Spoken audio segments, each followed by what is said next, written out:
All right, so 74 K5 square body. Gonna go through how to patch in the striker post in the door in the door jamb. Pretty common for these to crack out. I'm gonna show you some things here. So here I've got some that I cut apart on a cut out of a cab that a guy on a Facebook group let me cut.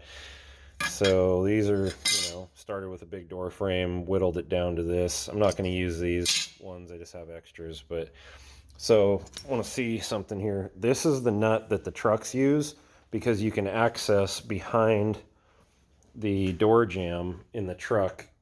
But in the Blazer, it's sheet metal behind here and you can't get in there. So the Blazer used this cheesy ass captured nut design. This was out of the one that I've already fixed, and the way I fixed it was by creating a patch out of the new old ones I cut out of a good truck, and you can see this patch is already done. Turned out pretty good. But I used the truck nut and I built myself my own cage on the back side because the truck nut is a lot wider and a better design than this, and this cheesy little pot metal bracket that holds it in. So let's get started. Really important that you make sure and line up your patch exactly where the old one was. So hopefully you have enough of an old line that you can follow that square and line up your new patch over top of it and trace out the perimeter. If it's really boogered up, you're going to have to mark out the center of the door latch and get yourself in the ballpark. In this case, this one was pretty good, but the other side is destroyed.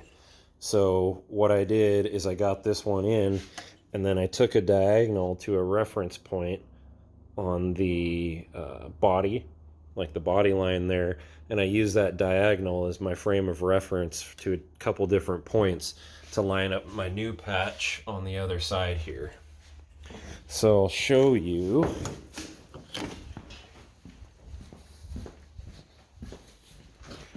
All said and done, and on this one, this is my actual prepared patch. You can see my scribe lines to get it squared up to the hole, just because I'm neurotic. But anyway, you can see on this one, there's this little shadow of the former hole right there, and I used that as a starting point. You take Sharpie and go around where you're gonna patch in, and then that gives you something nice and clean and obvious to scratch against for your patch. So it turns out that if I line up the square to that little shadow of the old cracked out spot and I run my ruler across to the body line, it lands this patch exactly where the other side is, which I knew was correct because I had enough crap left in that cracked out spot to be sure of the location. All right, drill the corners.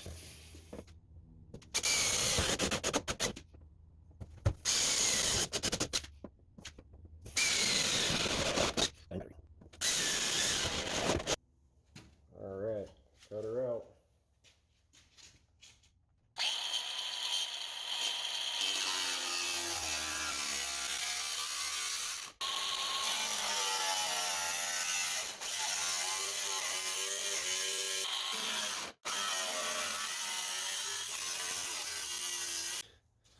Here's the Mini Chucher 9000.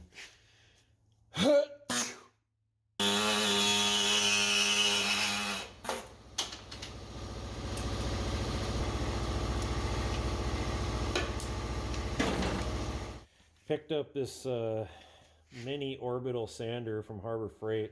It's like 25 bucks and actually it works pretty good. You just want to aim not to remove any more material of the sheet metal than you have to get it sanded. Don't whittle this shit down so it's super thin and weaken it up. So just get the paint off and yeah.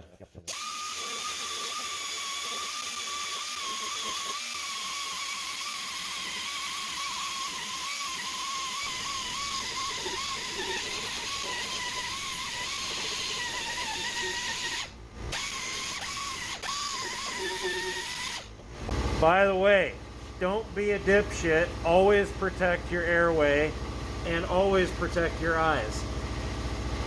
You don't want to fuck your lungs up breathing old paint.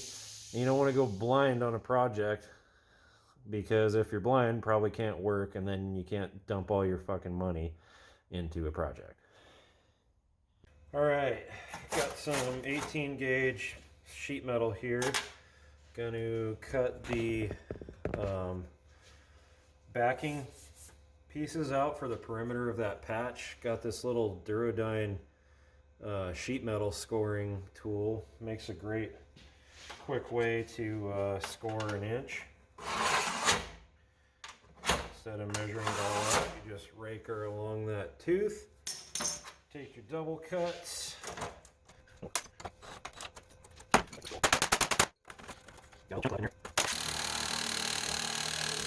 Okay, we also need to design our cage to capture the new big nice style flat truck nut on the back side of this.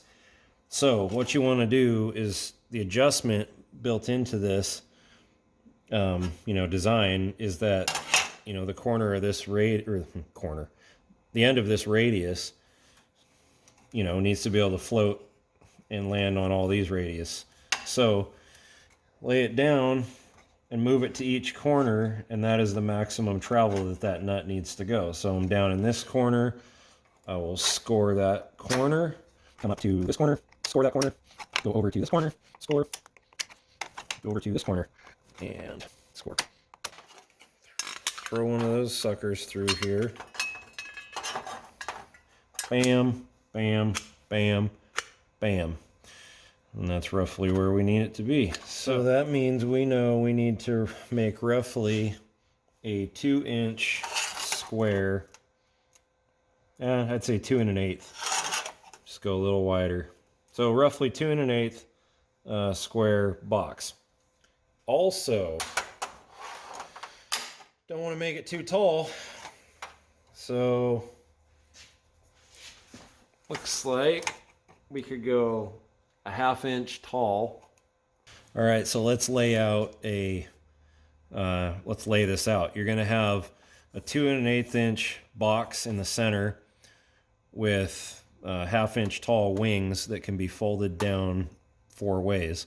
So first way you do this is start by raking yourself a witness line this way, and then we'll put one this way, and then from there, let's see if we can see this. From there, I'm going to start on my witness lines for the bend points. Mark off 2 1/8. Mark off 2 1/8. Then come with my square. We'll zip a line down here. Come with my square. Zip a line down here.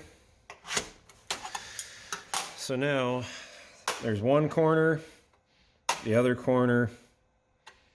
Got to come up here. A little bit shy of 5/8. So anyway, doesn't have to be precise. We're not flying it to the moon.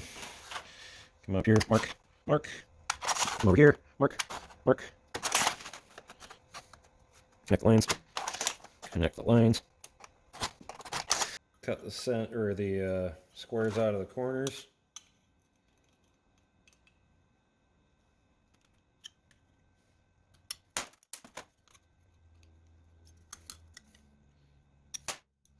Yeah. Take a diagonal. Hit center. Smack it. Found them. Okay. Take your folders. Get right on that edge. And bust your hands up.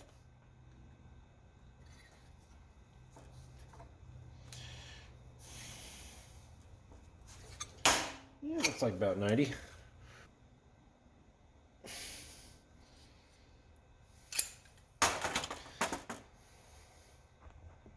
Okay, got her folded. Despite all your rage, you have a nut in a cage. Cannot find a Sharpie anywhere to save my life. All right, so we have our center marked out. Put this in the center. Scratch it out. That way you know you have gone far enough with your drill bit when you get roughly to that size. Step by step, day by day. Step it up.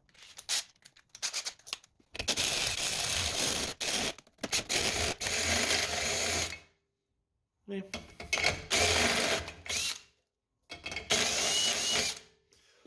Okay, here we are now,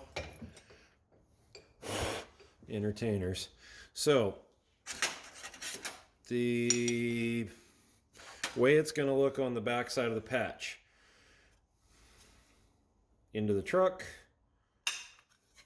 nut sits behind it, this sits over top of it, and it is free to move about the cabin as it pleases.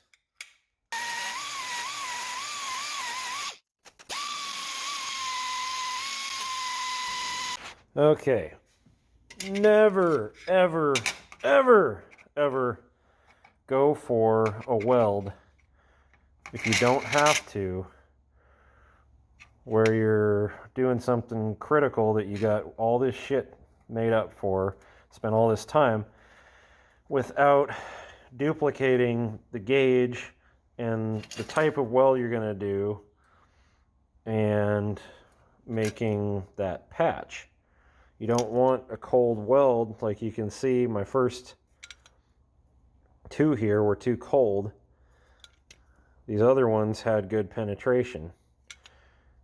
It would be horrible to go through all the work of doing this and then, you know, go to tighten this down and your cage falls off and you've already welded it in, blah, blah, blah. So always check your settings. Most welders have, you know, a good chart in here to get you started, but don't ever just take the chart as gospel and go in it at it on your piece and just call it good. You won't know sometimes at the back side of that weld, like especially when we go to patch in this perimeter, you wouldn't know that you weren't penetrating well. So anyway, always mock it up and check, get your settings right. Okay, got those burned in. All right, once again, what I'm mocking up here is the plug weld for the backing that I'm about to do. So I got a chunk of the original door jamb that I've drilled the same size holes out of. I've got a piece of my patch that I'm going to use, and I'm going to get my MIG settings dialed in here so I get a nice hot plug weld on this section without burning through it.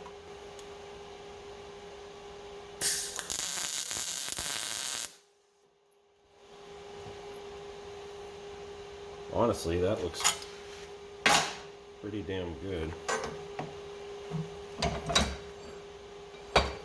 Yeah. All right, so before we weld this, or even start in on that process, got to get the holes drilled. So I'm gonna drill these holes. I think like, no.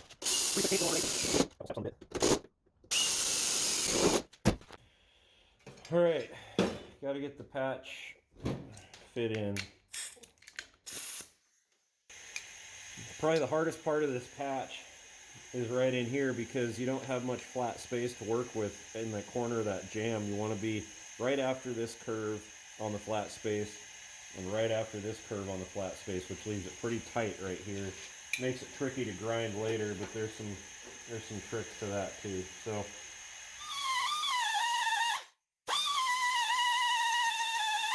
she fits in nicely with a little gap around the whole perimeter. Just sitting a little crooked. But then what you're going to do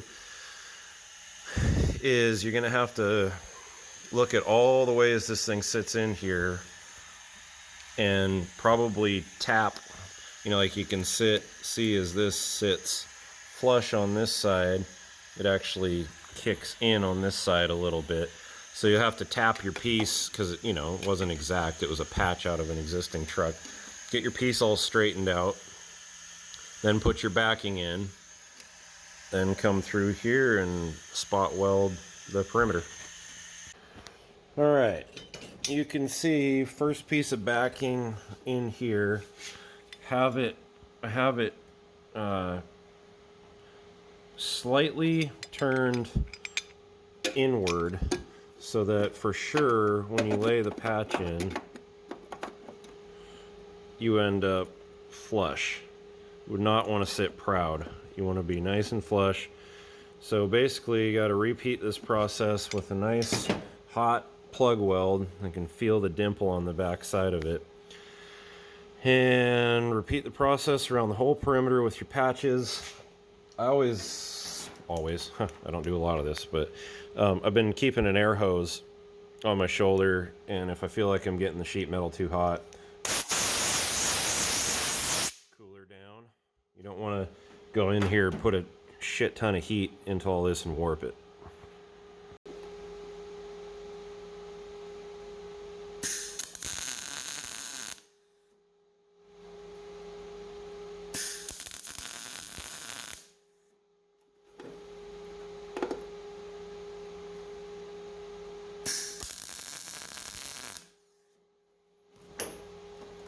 Okay, got the spot welds all put in for the perimeter, and can check to see how our patch fits. There's a little twist in the patch. You can see if I flush it up here, then it kicks out down here likewise.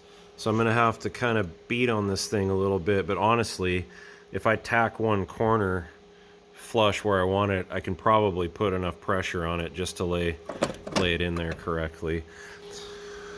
Probably pin this corner down here because it's perfect, so I'll tack that in, and then I'll use my little screwdriver and pry this forward and then run a bead so it's all flush. Okay, everything's nice and flush. Rechecked our angle. Kicks out here, indents here. Now we just got to start going around tacking everything.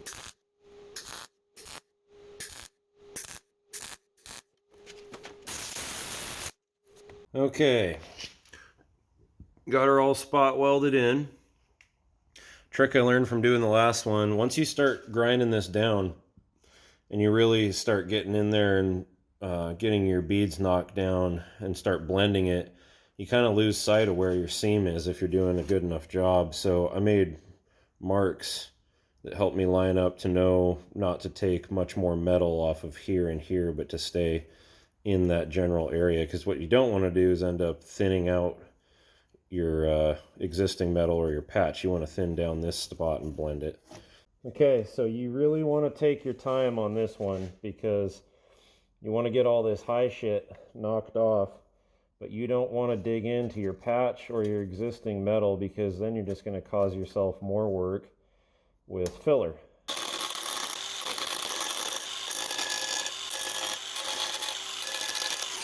Okay, got the majority of the high stuff knocked off with the big angle grinder without making too many chunks into the area that I don't want to mess up.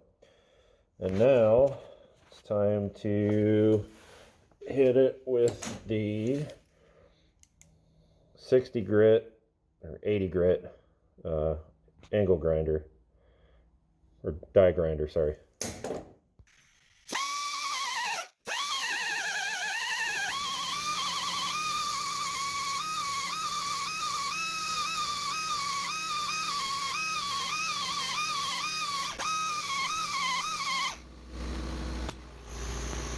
Alright, you can see that you just want to start blending this in, and same deal, knock off the high spots and don't be getting into any of this. So you just work your way.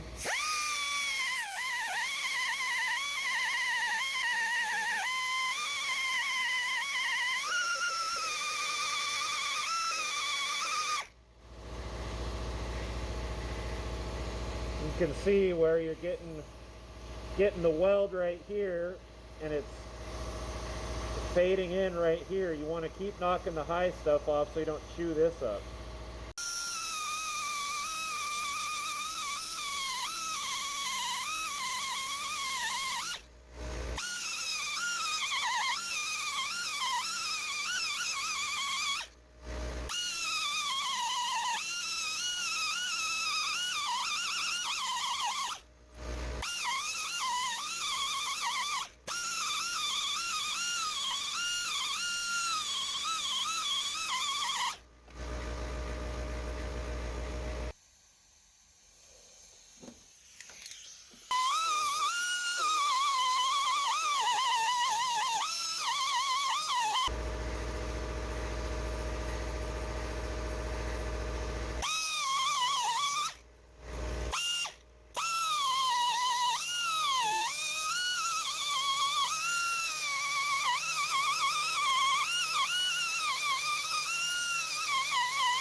All right, so after of grinding and sanding, you can see it's pretty damn good. There's, you know, a little bit of pitting. You can see a little bit of the spot welds. I don't want to go too much deeper because I'm probably going to skim coat it with some type of filler. I don't honestly know what to use yet. I need to do some research because I'm not a body dude. But anyway, you can see got the nice contour in there.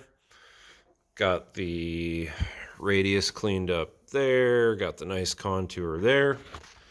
And our nut, or our post threads right in and rattles around there until it tightens up.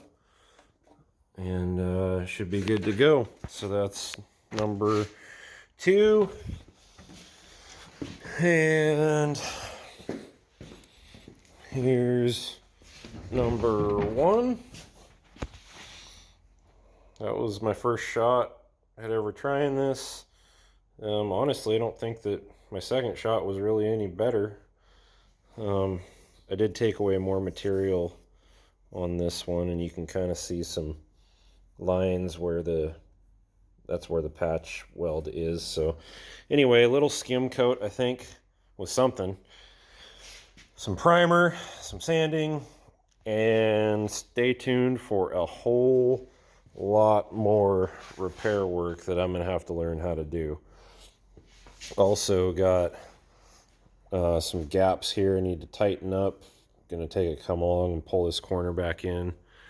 Yeah, but anyway, these old full top square bodies are harder and harder to find. Got this one out of Montana, you could probably guess, and paid about the price of the tires and axles for it. So a lot of work to come. Hope to see you again. Stay tuned. Woo!